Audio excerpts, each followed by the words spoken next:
As I mentioned earlier in the presentation, there are two components to the Early Literacy Skills Builder. The first component is building with sounds and symbols, which requires at least one or ideally two 30-minute blocks of time to implement your scripted lessons. The other component is building with stories. This is where a book is read aloud in a shared story format. This also requires a separate 30-minute session.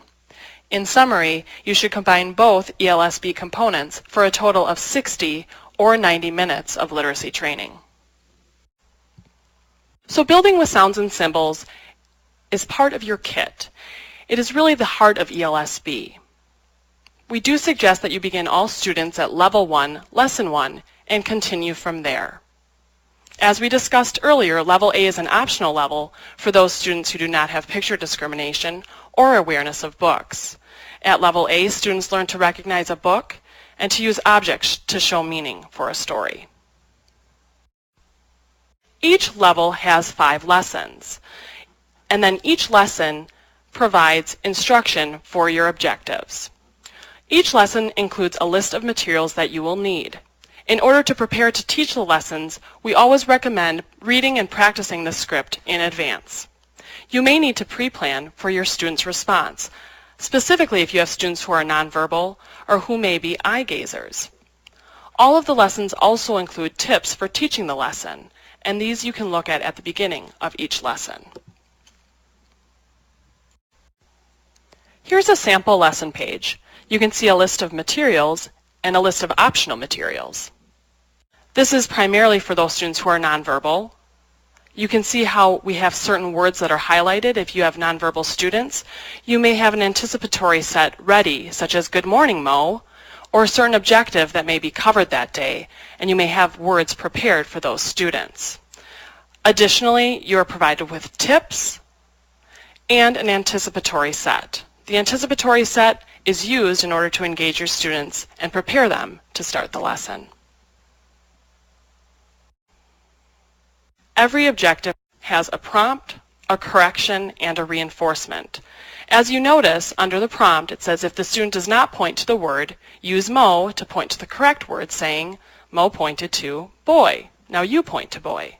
You will see prompts like this throughout the entire program and as part of each objective.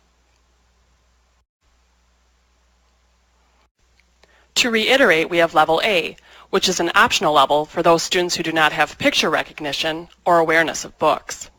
As we know, this is where students learn to recognize books and use objects to show meaning for a story. As we discussed with the earlier levels, levels 1 through 7 have 14 objectives. Level A has its own set of objectives, 9 to be specific. The first 5 are listed here. Objective 1 is recognizing a book from a non-book. Objective 2 is interacting with objects related to a book.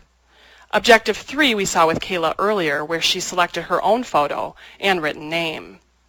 Objective 4 goes a step further, and students are responsible for selecting a named photo or word, such as apple. And lastly, Objective 5 is the student is responsible to physically engage with a book and or visually attend to a story. I'm going to show you one of these objectives from Level A, and in this case I'm going to show you Objective 1, which is recognizing a book from a non-book.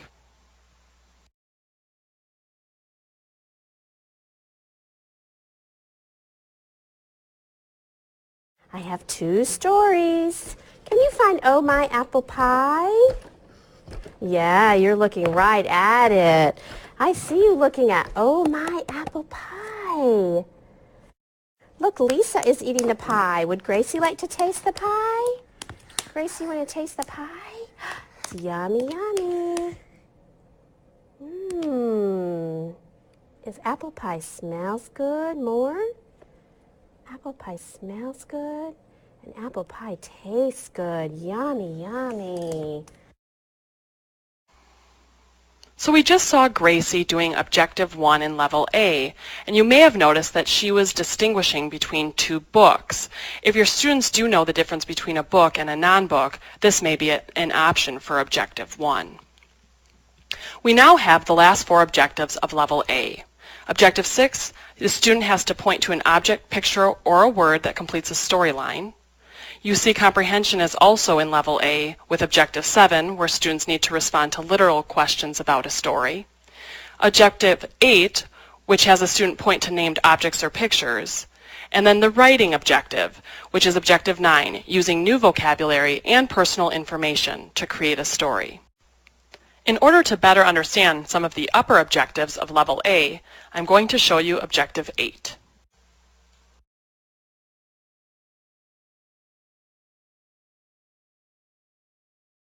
Now let's talk about a couple of vocabulary words.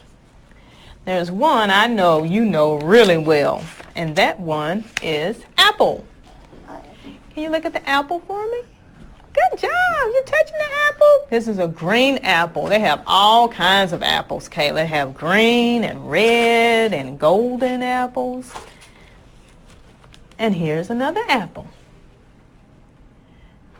This one is red. Can you touch this apple? Can you touch? Need a little help? It's okay. Touch. Good job. All right, now I'm going to try to get tricky, Kayla. Can you choose the apple for me? Where's the apple? Where's the apple? Good job, Kayla. You're not looking way up. You're looking at that apple. Super duper. Here's the apple, just like the one in our book. You want to touch? You can touch it. I don't mind. Touch. Good girl, Kay. All right, and another word we've talked about a lot is grandma. Here's a picture of grandma. Yeah, that's a picture of Lisa's grandma. Good job, Kay. You're looking right at grandma. Now, it's going to get tricky again. Where's the picture of grandma? Good job, Kayla. That is a picture of Lisa's grandma who made the apple pie.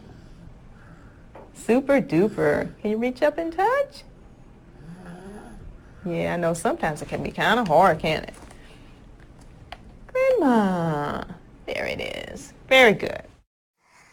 Here's our apple that our story's about. Here's our apple, and look, this is a picture of an apple.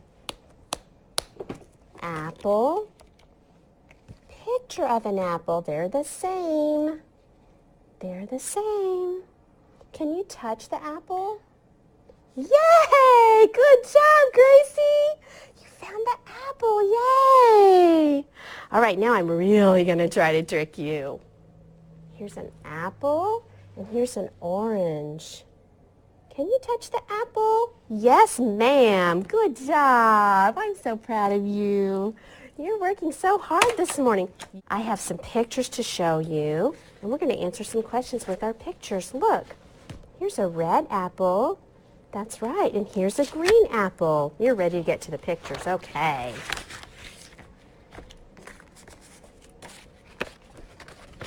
Here's an apple, and here's a carrot. Can you show me the apple, Gracie? Show me the apple.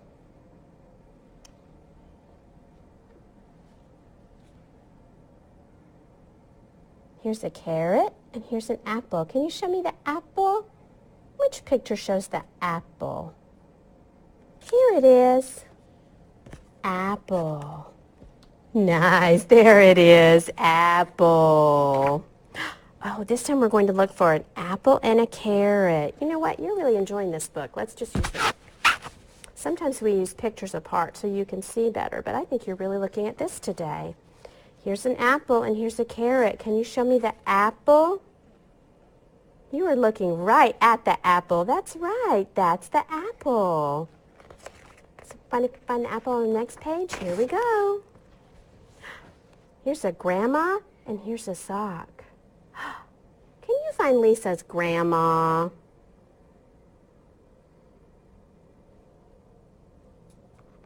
Here she is. Yes, that's Lisa's grandma. More. Sure, we can do more. Oh, this one's tricky. Here's an orange and an apple. Can you show me the picture of the apple on this page? You are so smart, Munchkin. You're right. That is the apple. Yes, you're right. You're so smart.